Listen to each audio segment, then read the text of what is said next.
अस्सलाम वालेकुम नाज़रीन, मां आहियां अब्दुल मोमिन जुनू। तव्हां ख़बर ॾियूं था त मादरी ॿोलियुनि जे आलमी ॾिहाड़े ते सिंधी ॿोलीअ समेत मुल्क जे सभिनी ॿोलियुनि खे क़ौमी ॿोलीअ जो दर्जो ॾियारण लाइ काज़ी अहमद में SUP तरफ़ां रियाज़ काके पोटो, अली दोस्त मलोखानी, धनी बख्श कलोई, मोहसन राहू, MB डेयरीअ जी EM शाह ऐं ॿियनि जी अॻुवाणीअ में एडमोर पंप खां प्रेस क्लब काज़ी अहमद ताईं रैली कढी वई।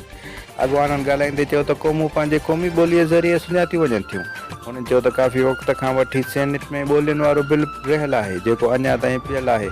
असां सेनेट जे मेंबरनि खां घुर कयूं था त सेनेट में ॿोलियुनि वारो बिल पियल आहे, महिरबानी करे उन बिल ते नज़रसानी कई वञे ऐं सिंधी ॿोलीअ समेत मुल्क जे सभिनी ॿोलियुनि खे क़ौमी ॿोलीअ जो दर्जो ॾिनो वञे जेको मुल्क में रहंदड़ क़ौमुनि जो हक़ आहे। उहो हक़ क़ौमुनि खे मिलणु घुरिजे।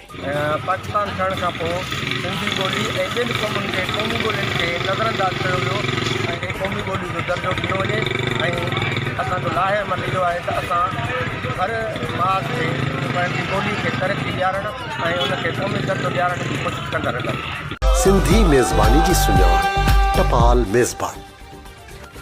वधीक तफ़सील लाइ विज़िट कयो असांजो वेब चैनल AMJ न्यूज़ काज़ी अहमद। फेसबुक ऐं YouTube ते ॾिसण लाइ सर्च कयो मोमिन जोणो।